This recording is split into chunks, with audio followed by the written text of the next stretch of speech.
നമസ്കാരം. എല്ലാവർക്കും ഈശ്വരാനുഗ്രഹം കിട്ടട്ടെ എന്ന് പ്രാർത്ഥിച്ചുകൊണ്ട് എല്ലാവരെയും ഞാൻ ഈ വീഡിയോയിലേക്ക് സ്വാഗതം ചെയ്യുന്നു. ഞാൻ ഇന്ന് പറയുന്ന ഈ വീഡിയോയിലെ വിഷയം ഈ ആഴ്ചയിലെ വാരഫലമാണ്. ഞാൻ ഈ പറയുന്നത് 2026 ജൂൺ 7 മുതൽ 13 വരെയുള്ള ഈ ആഴ്ചയിലെ വാരഫലം ഓരോ നക്ഷത്രക്കാർക്കും അതുപോലെ തന്നെ ഓരോ രാശിക്കാർക്കും ആ രാശിയിൽ നിൽക്കുന്ന നക്ഷത്രക്കാർക്കൊക്കെ എന്തൊക്കെയാണ് ഫലങ്ങൾ ഈ ആഴ്ചയിൽ ഉണ്ടാകാൻ പോകുന്നു എന്ന കാര്യമാണ് ഞാൻ ഈ വീഡിയോയിൽ പറയുന്നത്. ഈ വീഡിയോയിൽ പറയുന്ന ഈ കാര്യം നക്ഷത്രങ്ങളുടെ ഓടൊപ്പം തന്നെ ഗ്രഹങ്ങൾ ഏതെല്ലാം രാശികളിലാണ് നിൽക്കുന്നത് എന്ന് സൂചിപ്പിച്ചിട്ട് ഫലത്തിലേക്ക് കടക്കാം. അപ്പൊ വേഴം ഇപ്പൊ 4-ലാണ് നിൽക്കുന്നത്. മേടക്കൂറിന്റെ 4-ലാണ് വേഴം നിൽക്കുന്നത്. അപ്പൊ ഞാൻ ആദ്യമായിട്ട് പറയുന്നത് മേടക്കൂറുകാരുടെ ആഴ്ച ഫലമാണ് ഞാൻ പറയുന്നത്. അപ്പോ വേഴം 4-ലാണ് ഈ മേടക്കൂറുകാർക്ക് നിൽക്കുന്നത്. അപ്പൊ 4 എന്ന് പറഞ്ഞാൽ കർക്കിടകൻ രാശിയാണ്. അപ്പൊ മേടക്കൂറുകാരുടെ കർക്കിടകൻ രാശിയിലാണ് വേഴം ഇപ്പൊ നിൽക്കുന്നത്. ശനി മീനത്തിലാണ് നിൽക്കുന്നത്. അപ്പൊ ശനി മീനത്തിലും രാഹു കുംഭത്തിലും കേതു ചിങ്ങത്തിലും നിൽക്കുന്ന ഒരു ഗ്രഹസമയമാണ് ഇപ്പോൾ മേടക്കൂറുകാരെ സംബന്ധിച്ച് ഉള്ളത്. അപ്പൊ മേടക്കൂറിൽ വരുന്ന നക്ഷത്രങ്ങൾ ഏതൊക്കെയാണ്? അശ്വതി, ഭരണി, കാർത്തിക, കാലി. ഇത് മേടക്കൂറിൽ വരുന്ന നക്ഷത്രങ്ങളാണ്. മേടക്കൂറുകാരെ സംബന്ധിച്ച് ഈ ആഴ്ച സമ്മിശ്രമായ ഫലങ്ങളാണ് അവരെ തേടി വരുന്നത്. സമ്മിശ്രമായ ഫലം. അനാവശ്യമായ ചില ചിന്തകൾ അവർക്ക് ഉണ്ടാകാവുന്നതാണ്. കാരണം മനോകാരകനായ ചന്ദ്രനാണ് ഇവരുടെ 4-ാം ഭാവത്തിന്റെ അധിപൻ. അതായത് കർക്കിടകൻ രാശിയുടെ അധിപൻ മനോകാരകനായ ചന്ദ്രനാണ്. അപ്പൊ 4-ൽ നിൽക്കുന്ന ചന്ദ്രനെ കൊണ്ട് മനോകാര്യങ്ങളും മറ്റ് ചിന്താകാര്യങ്ങളും എല്ലാം ചിന്തിക്കാവുന്നതാണ്. അതുകൂടാതെ തൊഴിൽ രംഗത്ത് നല്ല ഫലം കിട്ടുന്ന ഒരാഴ്ചയാണ് ഇവരെ സംബന്ധിച്ച്. എന്നാൽ 12-ലെ ശനി അനാവശ്യമായ ചിലവുകൾ ഇവർക്കുണ്ടാകും. കാരണം ശനി 12-ലാണ്. ഈ മേടക്കൂറിന്റെ 12 ആണ് മീനക്കൂർ. അപ്പൊ മീനക്കൂറിലാണ് ശനി. അപ്പൊ ആ ശനി ഇവർക്ക് അനാവശ്യമായ ചിലവുകൾ ഉണ്ടാകും. പണം കൈകാര്യം ചെയ്യുന്നത് സൂക്ഷിച്ച് ചെയ്യണം, അല്ലെങ്കിൽ ദോഷം ഉണ്ടാവും. 4-ലെ വേഴം കുടുംബത്തിൽ ചില പ്രതിസന്ധികൾ ഉണ്ടാക്കുകയും ചെയ്യും. യാത്രകൾ ശ്രദ്ധിച്ചു വേണം. യാത്രകൾ ശ്രദ്ധിച്ചില്ലെങ്കിൽ അവിടെ ചില പ്രയാസങ്ങളും ഇവർക്ക് നേരിടേണ്ടതായിട്ട് വരും. വിദ്യാർത്ഥികളെ സംബന്ധിച്ച് പഠനകാര്യത്തിൽ നല്ലപോലെ ശ്രദ്ധിച്ചില്ലെങ്കിൽ അവർക്കും ദോഷാനുഭവങ്ങൾ ഈ ആഴ്ചയിൽ ഉണ്ടാകാൻ സാധ്യതയുള്ളതാണ്. ആരോഗ്യകാര്യം നോക്കുമ്പോൾ ഇവരുടെ ഈ ആഴ്ചയിലെ ആരോഗ്യം നോക്കുമ്പോൾ അതൊരു മിതമായ ആരോഗ്യത്തിൽ പോകുന്ന ഒരു ആഴ്ചയാണ്. അപ്പൊ മൊത്തത്തിൽ നോക്കുമ്പോൾ ഇവരെ സംബന്ധിച്ച് അത്ര ഗുണവും അത്ര ദോഷവും അല്ലാത്ത വിധത്തിൽ സമ്മിശ്രമായ ഒരു ഫലമായിരിക്കും ഈ മേടക്കൂറുകാരെ സംബന്ധിച്ച് ഈ ആഴ്ച ഉണ്ടാകാൻ പോകുന്നത്. ഇനി ഇടവക്കൂറിൽ വരുന്ന നക്ഷത്രങ്ങൾ കാർത്തിക മുക്കാലി, രോഹിണി, മകീരം അര. കാർത്തിക മുക്കാലി, രോഹിണി, മകീരം അര. ഇതാണ് ഇടവക്കൂറുകാർക്ക് ഈ ആഴ്ച അനുകൂലമായ സമയം തന്നെയാണ്. അവർക്ക് ഈ ആഴ്ച ഈ ഇടവക്കൂറുകാർക്ക് തിരക്കേടില്ലാത്തൊരു സമയത്തിൽ കൂടിയാണ് കടന്നു പോകുന്നത്. പല മാറ്റങ്ങളും ഇവർക്ക് അനുകൂലമായ പല മാറ്റങ്ങളും ഈ ആഴ്ച ഇവരിൽ ഉണ്ടാവും. നല്ല ഒരു സമയം ഇവർക്ക് പ്രതീക്ഷിക്കാവുന്നതാണ്. വേഴം 3-ലും ശനി 11-ലും നിൽക്കുന്ന ഒരു സമയമാണ് ഇവരെ സംബന്ധിച്ച്. സാമ്പത്തിക നേട്ടം ഉണ്ടാകുന്ന ഒരു സമയവും കൂടിയാണ്. മൂന്നിലെ വേഴം ഇവരെ സംബന്ധിച്ച് ഇവർക്ക് സഹോദര ഗുണം ഉണ്ടാക്കി കൊടുക്കുകയും ചെയ്യും. 11 നിൽക്കുന്ന ശനി ഇവർക്ക് ഉയർച്ചയും ഉണ്ടാക്കി കൊടുക്കും. ഈ ആഴ്ച സാമ്പത്തികമായ നേട്ടങ്ങൾ ഉണ്ടാവും. കിട്ടാതെ കിടന്നിരുന്ന പണം കിട്ടാനും ഇടവരും. തൊഴിൽ രംഗത്ത് മേലാധികാരികളുടെ പ്രശംസ കിട്ടാനും ഇവരെ സംബന്ധിച്ച് സാധ്യതയുണ്ട്. ഉത്തരവാദിത്തങ്ങൾ ഇവർക്ക് കൂടുന്ന ഒരാഴ്ച കൂടിയായിരിക്കും. കുടുംബത്തിൽ മനസ്സമാധാനം കിട്ടുന്ന ആഴ്ചയാണ്. ബന്ധു സഹായങ്ങൾ ഇവർക്കുണ്ടാവും. ബന്ധുസഹായങ്ങൾ ഇവരെ തേടി വരുന്ന ഒരാഴ്ച. മത്സരങ്ങളിൽ വിജയിക്കുന്ന ഒരാഴ്ചയാണ് ഇവർക്ക്. മത്സര വിജയം ഉണ്ടാകും. സുഹൃത്തുക്കൾ വഴി നേട്ടങ്ങളും സാമ്പത്തിക ലാഭങ്ങളും ഉണ്ടാകുന്ന ഒരു ആഴ്ചയാണ് ഇടവക്കൂറുകാരെ സംബന്ധിച്ച് ഈ ആഴ്ച. ഇനി മിഥുനക്കൂറിൽ വരുന്ന നക്ഷത്രങ്ങൾ മകീരം, അര, തിരുവാതിര, പുണർദം, മുക്കാല്. ഇത് മിഥുനക്കൂറിൽ വരുന്ന നക്ഷത്രങ്ങളാണ്. മീനക്കൂറുകാരെ സംബന്ധിച്ച് ഈ മിഥുനക്കൂറാണ്. മിഥുനക്കൂറുകാരെ സംബന്ധിച്ച് ഈ ആഴ്ച അനുകൂലമായ ഒരാഴ്ചയാണ് അവർക്ക്. സാമ്പത്തികമായ അഭിവൃദ്ധി ഇവർക്കുണ്ടാവും. കാരണം ഇവരുടെ 2ലാണ് വേഴം നിൽക്കുന്നത്. 2 എന്ന് പറഞ്ഞാൽ ധനസ്ഥാനമാണ്. അപ്പൊ ധനസ്ഥാനത്ത് വേഴം നിന്നാൽ അത് നല്ല കാര്യം തന്നെയാണ്. സാമ്പത്തികമായ നേട്ടങ്ങളും അഭിവൃദ്ധിയും ഉണ്ടാകുന്ന ഒരു ആഴ്ചയാണ്. അതുപോലെ തന്നെ നല്ല വാക്കുകൾ കേൾക്കാനും നല്ല വാക്ക് പറയാനും ഒക്കെ അവസരങ്ങൾ ഈ ആഴ്ച ഇവർക്കുണ്ടാവും. വിചാരിക്കാത്ത ഇടങ്ങളിൽ നിന്ന് ധനനേട്ടം ഇവരെ തേടി വരും. അതായത് ഇവർ പ്രതീക്ഷിക്കാത്ത സ്ഥലത്തു നിന്നൊക്കെ ഇവർക്ക് ധനപരമായ കാര്യങ്ങൾ വന്നു ചേരുന്നതാണ്. തൊഴിൽ രംഗത്ത് പുരോഗതി ഉണ്ടാവുകയും ചെയ്യും.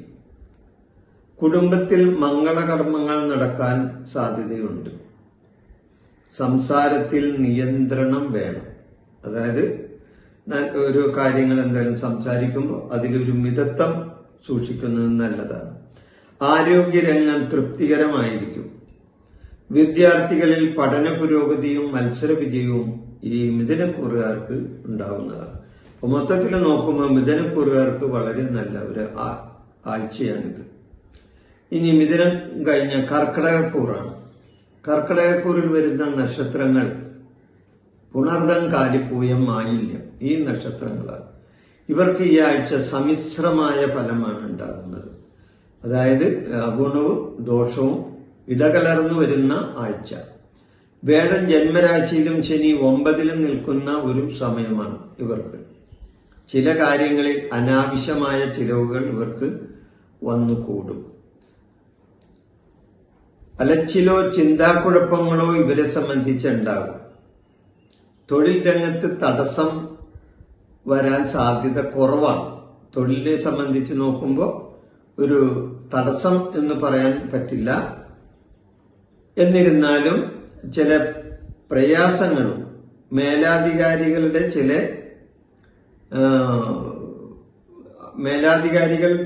മേലാധികാരികളിൽ നിന്നും അനുകൂലമല്ലാത്ത ഒരു സമീപനവും ഇവർക്ക് ഉണ്ടാകാൻ സാധ്യതയുണ്ട്. ചെലവുകൾ കൂടാൻ സാധ്യതയുണ്ട്. ചെലവ് കൂടും. കുടുംബത്തിൽ ചില തർക്കങ്ങൾ ഉണ്ടാകാനും സാധ്യതയുണ്ട്. കുടുംബ സംബന്ധമായി കുടുംബാംഗങ്ങൾ തമ്മിൽ സ്വരച്ചേർച്ചയില്ലായ്മയൊക്കെ ഉണ്ടാകാനുണ്ട്. ഉദരസംബന്ധമായ അസുഖം ഇവർക്ക് പിടിപെടാൻ ഈ ആഴ്ച അതിനുള്ള അവസരം ചിലപ്പോൾ വന്നു ചേരുന്നതാണ്. ഉദരസംബന്ധമായ അസുഖം ഉണ്ടാവും. വിദ്യാർത്ഥികൾ പഠനകാര്യത്തിൽ ശ്രദ്ധിച്ചില്ലെങ്കിൽ അവർക്കത് ദോഷമായി വരികയും ചെയ്യും. അപ്പൊ പൊതുവെ നോക്കുമ്പോൾ ഈ കർക്കിടകക്കൂറുകാരെ സംബന്ധിച്ച് അത്ര മെച്ചമല്ല ഈ ആഴ്ച. ഇനി ചിങ്ങക്കൂറിലെ നക്ഷത്രങ്ങൾ. ചിങ്ങക്കൂറിൽ വരുന്ന നക്ഷത്രങ്ങൾ മകം, പൂരം, ഉത്രം, കാലം. ഇത് ചിങ്ങക്കൂറിൽ വരുന്ന നക്ഷത്രങ്ങളാണ്. ചിങ്ങക്കൂറുകാര് ശ്രദ്ധിക്കേണ്ട ഒരാഴ്ച കൂടിയാണിത്. കാരണം അവരെ സംബന്ധിച്ച് ഇപ്പൊ അഷ്ടമശനിയുടെ സമയവും കൂടിയാണ്. അപ്പോ ചിങ്ങക്കൂറുകാരെ ഒന്ന് ശ്രദ്ധിക്കണം. തൊഴിൽ രംഗത്ത് തടസ്സങ്ങളും മനോവിഷമങ്ങളും വാക്കുതർക്കങ്ങളും ഉണ്ടാകാൻ ഇടയുണ്ട്. 12-ലെ വേഴം അനാവശ്യമായ യാത്രകൾക്ക് ഇടവരുത്തുകയും ചെയ്യും. ചിങ്ങക്കൂറുകാർക്ക് 12-ലാണ് വേഴം വരുന്നത്. അനാവശ്യമായ യാത്രകൾ 12-ലെ വേഴത്തിനെ കൊണ്ട് ഇവർക്ക് ഉണ്ടാകും. പുതിയ ബിസിനസ്സിന് ഈ ആഴ്ച തുടക്കം കുറിക്കുന്നത് നല്ലതല്ല. എന്തെങ്കിലും നല്ലൊരു കാര്യത്തിന് വേണ്ടി ഈ സമയം ഈ ആഴ്ച തെരഞ്ഞെടുക്കരുത് എന്നാണ് എനിക്ക് പറയാനുള്ളത്. ആരോഗ്യ കാര്യങ്ങളിൽ ഇവർ ശ്രദ്ധിക്കുകയും വേണം. വിദ്യാർത്ഥികളെ സംബന്ധിച്ച് ഇവർക്ക് പഠന കാര്യത്തിൽ ശ്രദ്ധക്കുറവ് ഉണ്ടാകാനും സാധ്യതയുണ്ട്. അപ്പൊ മൊത്തം നോക്കുമ്പോൾ ചിങ്ങക്കൂറുകാരെ സംബന്ധിച്ച് ഈ ആഴ്ച അത്ര അനുകൂലമല്ല എന്ന് പറയാം. കന്നിക്കൂറിൽ വരുന്ന നക്ഷത്രം ഉത്രം മുക്കാല് അത്തം ചിത്തിര അര. ഉത്രം മുക്കാൽ അത്തം ചിത്തിര അര ഇത് കന്നിക്കൂറിൽ വരുന്ന നക്ഷത്രങ്ങൾ. ഇവർക്ക് ഈ ആഴ്ച അനുകൂലമാണ്. വേഴം 11-ലും ശനി 7-ലും സഞ്ചരിക്കുന്ന ഒരു കാലം. വേഴം 11-ലെന്ന് പറഞ്ഞാൽ അത് വരവിന്റെ സ്ഥാനത്താണ് വേഴം നിൽക്കുന്നത്. ശനി 7 എന്ന് പറഞ്ഞാൽ അത് ഭാവത്തിലാണ് നിൽക്കുന്നത്. അപ്പൊ 7-ലെ ശനി ഇവരെ സംബന്ധിച്ച്, കന്നിക്കൂറുകാരെ സംബന്ധിച്ച് കണ്ടകശനിയുടെ സമയവും കൂടിയാണ്. സാമ്പത്തികമായിട്ടുള്ള വരവ് ഈ ആഴ്ച ഇവർക്ക് ഉണ്ടാകാൻ സാധ്യതയുണ്ട്. കാരണം വേഴം 11-ലല്ല നിൽക്കുന്നത്. തീർച്ചയായിട്ടും ഇവർക്ക് ഈ ആഴ്ച സാമ്പത്തികമായ വരവുണ്ടാകാൻ സാധ്യതയുണ്ട്. ദീർഘകാലമായി മുടങ്ങിക്കിടന്നിരുന്ന പല കാര്യങ്ങളും ഇവർക്ക് നടപ്പിലാക്കാനും സാധിക്കുന്ന ഒരു സമയമാണ്. തൊഴിലിൽ അനുകൂലമായ മാറ്റങ്ങളും സ്ഥാനക്കയറ്റങ്ങളും ഇവർക്ക് ഉണ്ടാകുന്നതാണ്, അല്ലെങ്കിൽ ഇവരിൽ വന്നു ചേരുന്നതാണ്. കുടുംബത്തിൽ സന്തോഷവും അതോടൊപ്പം തന്നെ കുടുംബത്തിൽ മംഗളകർമ്മങ്ങൾ നടക്കാനും ഇട വരുന്നതാണ്. സുഹൃത്തുക്കൾ വഴി നല്ല നേട്ടങ്ങൾ ഇവർക്ക് ഈ ആഴ്ച ഉണ്ടാകും. ദമ്പതിമാരിൽ ദാമ്പത്യ ഐക്യം ഉണ്ടാകുന്ന ഒരു സമയം കൂടിയാണ്. കാരണം 7-ല് ശനി നിൽക്കുന്നുണ്ടെങ്കിലും ഈ വേഴത്തിന്റെ ശനി കർക്കിടകൻ രാശിയിൽ നിൽക്കുന്ന ശനി മീനൻ രാശിയിൽ കർക്കിടകൻ രാശിയിൽ നിൽക്കുന്ന വേഴം മീനൻ രാശിയിൽ നിൽക്കുന്ന ശനിയെ ദൃഷ്ടി ചെയ്യുന്നുണ്ട്. തന്റെ 9ാം ദൃഷ്ടി കൊണ്ടാണ് അത് ചെയ്യുന്നത്. അങ്ങനെ വരുമ്പോൾ ഇവരുടെ ആ ഇടയിലുള്ള ദാമ്പത്യ തർക്കങ്ങളെല്ലാം മാറി ഒരു ഐക്യം ഉണ്ടാകുന്ന, ഈ ദമ്പതിമാരിൽ ഒരു ഐക്യം ഉണ്ടാകുന്ന സാധ്യതയും ഉണ്ട്. 7 എന്ന് പറഞ്ഞാൽ കളത്രഭാവം കൂടിയാണല്ലോ, അതുകൊണ്ടാണ്. ഇനി തുലാക്കൂറിൽ വരുന്ന നക്ഷത്രങ്ങൾ ചിത്തിര, അര, ചോതി, വിശാഖം, മുക്കാല്. ഇത് തുലാക്കൂറിൽ വരുന്ന നക്ഷത്രങ്ങളാണ്. തുലാക്കൂറുകാർക്ക് ഈ ആഴ്ച എങ്ങനെയുണ്ടെന്ന് നോക്കാം. ഇവരെ സംബന്ധിച്ച് ഇവർക്ക് ഈ ആഴ്ച വളരെ നല്ല ഫലമാണ് കിട്ടാൻ പോകുന്നത്. നല്ല ഫലം തന്നെ ഇവർക്ക് അനുഭവത്തിൽ വരികയും ചെയ്യും. 6-ലെ ശനി ശത്രുനാശത്തിനും മത്സര വിജയത്തിനും ഇവർക്ക് ഇട നൽകുകയും ചെയ്യും. കാരണം ഇവരുടെ 6-ലാണ് ശനി നിൽക്കുന്നത്. അതായത് തുലാക്കൂറിന്റെ 6 എന്ന് പറഞ്ഞു കഴിഞ്ഞാൽ ഉപജയഭാവങ്ങളിൽ ഒന്നാണ്. അപ്പോ ജയമുണ്ടാവുന്ന ഒരു ഉയർച്ച ഉണ്ടാവുന്ന ഒരു രാശിയാണ് ഇവരെ സംബന്ധിച്ച് 6. കടബാധ്യതകൾ ഉള്ളവർക്ക് ഈ ആഴ്ച അത് കുറച്ചു കൊണ്ടുവരാൻ സാധിക്കും. കടം കൊടുത്തു തീർക്കാൻ സാധിക്കുന്ന ഒരു ആഴ്ചയാണ്. തൊഴിൽപരമായി വളരെ നേട്ടങ്ങൾ ഉണ്ടാവുകയും ചെയ്യും ഇവരെ സംബന്ധിച്ച്. തൊഴിൽപരമായിട്ട് ഉത്തരവാദിത്തപരമായ പലതും ഇവർക്ക് ഈ ആഴ്ച ചെയ്യാൻ ഇടവരും. തൊഴിൽ അന്വേഷിക്കുന്നവർക്ക് നല്ല വാർത്ത കേൾക്കാൻ, അതേപോലെ തന്നെ ഇവർക്ക് പുതിയതായി ജോലി കിട്ടാനും സാധ്യത ഈ ആഴ്ച ഉണ്ടായെന്ന് വരും. കുടുംബത്തിൽ സമാധാനവും സന്തോഷവും ഐശ്വര്യവും ഒക്കെ ഉണ്ടാകുന്ന ആഴ്ചയാണ് ഇവരെ സംബന്ധിച്ച്. ദൂരയാത്രയുടെ തടസ്സങ്ങൾ ഇവര് നീങ്ങിക്കിട്ടും. അതായത് ഇവര് ദൂരയാത്ര പോകാൻ ഉദ്ദേശിക്കുന്നവരാണെങ്കിൽ ആ ദൂരയാത്ര സംബന്ധമായ തടസ്സങ്ങൾ വലുതുണ്ടെങ്കിൽ അതെല്ലാം ഇവർക്ക് നീങ്ങിക്കിട്ടുന്നതാണ്. ഉപരിപഠനത്തിന് അനുകൂലമായ ഒരു സമയവും കൂടിയാണ്. വിദ്യാർത്ഥികളെ സംബന്ധിച്ചോ അല്ലെങ്കിൽ മറ്റാരെങ്കിലും സംബന്ധിച്ചോ ഉപരിപഠനത്തിന് പോകാൻ ഉദ്ദേശിച്ചിട്ടുണ്ടെങ്കിൽ അതിനെല്ലാം അനുകൂലമായ ഒരു സമയമാണ്. അപ്പോൾ ആകെ ചിന്തിക്കുമ്പോൾ ഈ തുലാക്കൂറുകാരെ സംബന്ധിച്ച് ഈ ആഴ്ച വളരെ നല്ല ഫലമാണ് അവരെ കാത്തിരിക്കുന്നത്. ഇനി വൃശ്ചികക്കൂറിൽ വരുന്ന നക്ഷത്രങ്ങൾ വിശാഖം, മുക്കാലി, അനിഴം, തൃക്കേട്ട. ഇത് വൃശ്ചികക്കൂറിൽ വരുന്ന നക്ഷത്രങ്ങളാണ്. ഇവർക്ക് ഈ ആഴ്ച ഭാഗ്യാനുഭവങ്ങൾ കൂടുതൽ കിട്ടുന്ന ഒരു സമയവും കൂടിയാണ് ഇവരെ സംബന്ധിച്ച്. വേഴം 9-ലും ശനി 5-ലും നിൽക്കുന്ന ഒരു സമയമാണ് ഇവരെ സംബന്ധിച്ച്. വേഴം 9 എന്ന് പറഞ്ഞ ഭാഗ്യസ്ഥാനമാണ്. ഇവരുടെ ഭാഗ്യസ്ഥാനത്താണ് വേഴം നിൽക്കുന്നത്. സാമ്പത്തികമായ സ്ഥിതി മെച്ചപ്പെടുന്ന ഒരു സമയമായിരിക്കും. പുതിയ വരുമാന മാർഗങ്ങൾ കണ്ടെത്താൻ ഇവർ ശ്രമിച്ചെന്നും വരും. പുതിയ വരുമാന മാർഗങ്ങൾ കണ്ടെത്തുകയും അതിൽ നിന്ന് ലാഭം ഉണ്ടാക്കുകയും ചെയ്യും ഇവർ. തൊഴിൽ രംഗത്ത് അംഗീകാരങ്ങൾ കിട്ടുന്ന ഒരാഴ്ചയാണ് ഇവരെ സംബന്ധിച്ച്. തൊഴിൽ രംഗത്ത് അംഗീകാരങ്ങൾ ഇവരെ തേടി വരും. തൊഴിൽപരമായ നേട്ടങ്ങൾ ഈ ആഴ്ച ഇവർക്കുണ്ടാവുന്നതാണ്. നിക്ഷേപങ്ങളിൽ നിന്നും ലാഭം കിട്ടുന്ന ഒരാഴ്ച കൂടിയായിരിക്കും. ഇവർ ഏതെങ്കിലും ഓഹരി ഇടപാടുകളിലോ നിക്ഷേപങ്ങളിലോ ഒക്കെ പണം ചെലവഴിച്ചിട്ടുണ്ടെങ്കിൽ അല്ലെങ്കിൽ നിക്ഷേപിച്ചിട്ടുണ്ടെങ്കിൽ അതിൽ നിന്ന് ലാഭവിഹിതം കിട്ടുന്ന ഒരു ആഴ്ചയാണ്. കുടുംബത്തിൽ നടക്കാതിരുന്ന കാര്യങ്ങൾ പലതും ഈ ആഴ്ചയിൽ നടക്കാൻ സാധ്യതയുണ്ട്. അല്ലെങ്കിൽ അങ്ങനെയുള്ള കാര്യങ്ങൾ വരാനായിട്ടുള്ള പ്രാരംഭ പ്രവർത്തനങ്ങൾ തുടങ്ങി വെക്കാനും ഇവർക്ക് കഴിയുന്നതാണ്. ഇനി ധനുക്കൂറാണ്. ധനുക്കൂറിൽ വരുന്ന നക്ഷത്രം മൂലം, പൂരാടം, ഉത്രാടം, കാലി. ഇവരെ സംബന്ധിച്ച് ഇവർക്ക് ഈ ആഴ്ച അത്ര അനുകൂലമല്ല എന്ന് പറയണം. ചെയ്യുന്ന പ്രവൃത്തികളിൽ ഇവർക്ക് ജാഗ്രത കുറവ് ഉണ്ടാകാൻ സാധ്യതയുണ്ട്. അങ്ങനെ വരുമ്പോൾ ഇവര് ശ്രദ്ധിക്കാതെ പല കാര്യങ്ങളും ചെയ്താൽ അതിൽ നിന്നും ഇവർക്ക് ഈ ആഴ്ച ദോഷാനുഭവങ്ങൾ ഉണ്ടാകുവാൻ സാധ്യതയുണ്ട്. തൊഴിലിൽ പ്രശ്നങ്ങൾ ഉണ്ടാകാൻ സാധ്യതയുണ്ട്. തൊഴിൽ സംബന്ധമായ ടെൻഷൻ അല്ലെങ്കിൽ അവിടെ മേലധികാരികളിൽ നിന്ന് ഒരു നല്ല സമീപനം കിട്ടാതെ വരിക, അതുകൂടാതെ ചെയ്യുന്ന തൊഴിലുകളിൽ അവർക്ക് ഒരു തൃപ്തിയില്ലായ്മ വരിക, ഇതെല്ലാം ഈ ആഴ്ച ഇവരെ സംബന്ധിച്ച് ഉണ്ടാകാൻ സാധ്യതയുണ്ട്. സാമ്പത്തിക ഇടപാടുകൾ ഇവർ നോക്കി ചെയ്തില്ലെങ്കിൽ അതിൽ നിന്നും ഇവർക്ക് സാമ്പത്തിക നഷ്ടങ്ങളും ഉണ്ടാകാൻ സാധ്യതയുണ്ട്.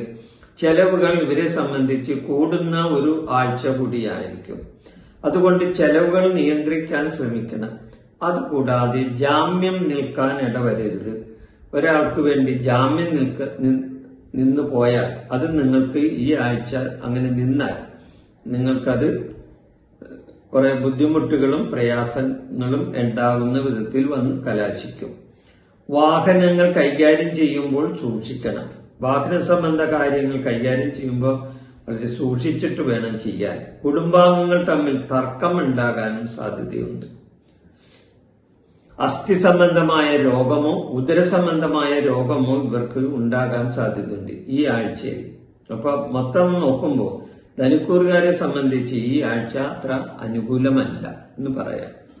ഇനി മകരക്കൂറാണ്. മകരക്കൂറിൽ വരുന്ന നക്ഷത്രങ്ങൾ ഉത്രാടം, മുക്കാൽ, തിരുവോണം, അവിട്ടം, അര. ഈ നക്ഷത്രങ്ങളാണ് മകരക്കൂറിൽ വരുന്നത്. മകരക്കൂറുകാർക്ക് ഈ ആഴ്ച ഗുണാനുഭവങ്ങൾ കൂടുതൽ കിട്ടുന്ന ഒരാഴ്ച കൂടിയാണ്. ഇവരെ സംബന്ധിച്ച് ഗുണാനുഭവങ്ങൾ ഉണ്ടാകുന്ന ആഴ്ച. മാനസികമായി സന്തോഷത്തിനിടവരുന്ന അവസരങ്ങൾ ഇവർക്ക് ഈ ആഴ്ച ഉണ്ടാവും. പ്രവർത്തികളിൽ ധൈര്യവും ആത്മവിശ്വാസവും ഇവർക്ക് വർദ്ധിക്കും. ധൈര്യം, ആത്മവിശ്വാസം എന്നിവ ഇവർക്ക് വർദ്ധിക്കുന്ന ഒരു സമയമാണ്. ശത്രുദോഷങ്ങൾ ഉണ്ടെങ്കിൽ അത് കുറഞ്ഞു കിട്ടുകയും ചെയ്യും. ശത്രുദോഷങ്ങൾ കുറയും. ബിസിനസ് കാര്യങ്ങളിൽ നേട്ടങ്ങൾ ഉണ്ടാകുന്ന ആഴ്ചയാണ് ഇവർക്ക്. മുടങ്ങിക്കിടന്ന പല സാമ്പത്തിക കാര്യങ്ങളും ശരിയാകാൻ ഇടയുണ്ട്. വിവാഹ കാര്യങ്ങളിൽ ഒരു തീരുമാനം എടുക്കാനും വിവാഹ കാര്യങ്ങൾ നടക്കാനും അല്ലെങ്കിൽ അതിന്റെ പ്രാരംഭ പ്രവർത്തനങ്ങൾ നടത്താനും അല്ലെങ്കിൽ വിവാഹ കാര്യങ്ങൾ തീരുമാനിച്ചു വെക്കാനും ഒക്കെ അവസരങ്ങൾ ഈ ആഴ്ച ഇവർക്ക് ഉണ്ടാകുന്നതാണ്. ജീവിത പങ്കാളിയിൽ നിന്നും സഹോദരങ്ങളിൽ നിന്നും പിന്തുണ കിട്ടുകയും ചെയ്യും. ഇവരെ സംബന്ധിച്ച് ദാമ്പത്യ ജീവിതം വളരെ നല്ല വിധത്തിൽ മുന്നോട്ട് പോകാൻ കഴിയുന്ന ഒരാഴ്ചയാണ്. അതുകൂടാതെ സഹോദരങ്ങളിൽ നിന്നൊക്കെ ഇവർക്ക് സഹായങ്ങളും കിട്ടുന്ന ഒരാഴ്ചയാണ്. കുംഭക്കൂറിൽ വരുന്ന നക്ഷത്രം അവിട്ടം, അര, ചതയം, പൂരുരുട്ടാതി, മുക്കാതി. ഇത് കുംഭക്കൂറിൽ വരുന്ന നക്ഷത്രം. ഇവർക്ക് ഈ ആഴ്ച ചില കാര്യങ്ങളിൽ ആശ്വാസവും ചില കാര്യങ്ങളിൽ പ്രതികൂലവും ഉണ്ടാകാനായിട്ട് സാധ്യതയുണ്ട്. അതായത് ഗുണദോഷ സമ്മിശ്രമായിരിക്കും ഈ ആഴ്ച ഇവരെ സംബന്ധിച്ച്. ഇവർക്ക് ഏഴര ശനിയുടെ സമയമാണ്. ഈ കുംഭക്കൂറുകാരെ സംബന്ധിച്ച് അവർക്കിപ്പോൾ ഏഴര ശനിയാണ്. ഏഴര ശനിയുടെ അവസാന കാലമാണ്. ഇനി ഒരു വർഷവും കൂടി ഉണ്ട് ഇവർക്ക് ഏഴര ശനി തീരാനായിട്ട്. കാരണം ഇപ്പം മീനൻ രാശിയിൽ നിൽക്കുന്ന ശനി അത് മേടൻ രാശിയിലേക്ക് പോകുമ്പോഴോ ഈ കുംഭക്കൂറുകാരുടെ ഏഴര ശനി തീരുള്ളൂ. പിന്നെ അതുകൂടാതെ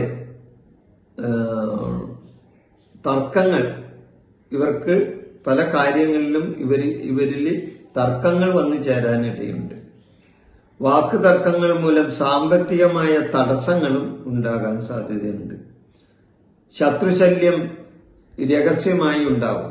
അത്ര പരസ്യമായി ശത്രുശല്യം ഇല്ലെങ്കിലും രഹസ്യമായി നിങ്ങൾക്ക് ശത്രുശല്യം ഉണ്ടാകാനായിട്ടുള്ള ഒരാഴ്ചയാണ് ഈ ആഴ്ച. കുടുംബത്തിൽ തന്നെ ഒരു സുഖമില്ലാത്ത ഒരു അവസ്ഥ വരും. കുടുംബാന്തരീക്ഷം അത്ര നല്ലതായിരിക്കില്ല. കണ്ണ്, പല്ല് സംബന്ധമായ അസുഖങ്ങൾ ഈ ആഴ്ച ഇവർക്ക് പിടിപെടാനും സാധ്യതയുണ്ട്. ഇനി മീനക്കൂറാണ്. മീനക്കൂറിൽ വരുന്ന നക്ഷത്രങ്ങൾ പൂരുരുട്ടാതി, കാലി, ഉത്രട്ടാതി, രേവതി. ഇവർക്ക് ഗുണദോഷ സമ്മിശ്രമായ അനുഭവമായിരിക്കും ഈ ആഴ്ച ഇവരെ സംബന്ധിച്ച് ഉണ്ടാവുന്നത്. ഈ മീനക്കൂറിൽ വരുന്ന പൂരുരുട്ടാതി, ഉത്രട്ടാതി, രേവതി ഈ നക്ഷത്രക്കാർക്കും ഇപ്പോ ഏഴര ശനിയുടെ സമയമാണ്. തൊഴിൽ സംബന്ധമായ പ്രശ്നങ്ങൾ ഉണ്ടാക്കും. തൊഴിലിൽ പ്രശ്നം ഉണ്ടാക്കും. ഏഴര ശനി എങ്ങനെയായാലും തൊഴിൽ സംബന്ധമായ ചില പ്രയാസങ്ങൾ ആ ജാതകനെ ഉണ്ടാക്കും. അപ്പൊ തൊഴിൽ സംബന്ധമായ പ്രശ്നങ്ങൾ ഉണ്ടാവും. അധ്വാനവും അലച്ചിലും കൂടുന്ന ഒരു സമയമായിരിക്കും. സാമ്പത്തികമായ ബുദ്ധിമുട്ടുകൾ ഉണ്ടാകാനും സാധ്യതയുണ്ട്. സാമ്പത്തിക ബുദ്ധിമുട്ടുകൾ ഉണ്ടാവും. സന്താനങ്ങളിൽ നിന്ന് സന്തോഷവും സഹായങ്ങളും എന്നാൽ കിട്ടുന്നതും കൂടിയാണ്. സന്താനങ്ങളിൽ നിന്ന് സന്തോഷവും കിട്ടും, സഹായങ്ങളും കിട്ടും. കുടുംബത്തിൽ മംഗളകർമ്മങ്ങൾ നടക്കാനിടയുണ്ട്. കുടുംബ സംബന്ധമായി നോക്കുമ്പോൾ കുടുംബത്തിൽ മംഗളകർമ്മങ്ങൾ നടക്കാൻ സാധ്യതയുണ്ട്. വിദ്യാർത്ഥികൾക്ക് ബുദ്ധിപരമായ കഴിവും കാര്യങ്ങൾ ഗ്രഹിക്കാനുള്ള ശേഷിയും കൂടുന്ന ഒരാഴ്ചയായിരിക്കും. ശാരീരികമായ അസ്വസ്ഥതകൾ, അതായത് ശരീരത്തിന് സുഖമില്ലാത്തൊരവസ്ഥ, അതായത് ചില അസ്വസ്ഥതകൾ ശരീരത്തിൽ ഉണ്ടാകാനും സാധ്യതയുണ്ട്. ഇതാണ് മീനക്കൂറുകാരുടെ ഈ ആഴ്ചയിലെ ഫലം. അപ്പൊ മൊത്തം നോക്കുമ്പോ ഈ ആഴ്ചയിലെ മേടക്കൂറ് മുതൽ മീനക്കൂറ് വരെയുള്ള രാശി വാരഫലമാണ് ഞാനിപ്പോൾ ഇവിടെ പറഞ്ഞ് അവസാനിപ്പിച്ചിട്ടുള്ളത്. നിങ്ങൾക്ക് എല്ലാവർക്കും നന്ദി, നമസ്കാരം. എൻ്റെ ഈ ജ്യോതിഷ പ്രോഗ്രാം നിങ്ങൾക്ക് ഇഷ്ടപ്പെട്ടാൽ ഇത് സബ്സ്ക്രൈബ് ചെയ്യാനും ലൈക്ക് ചെയ്യാനും ബെൽ ബട്ടൺ അമർത്താനും മറക്കരുത്.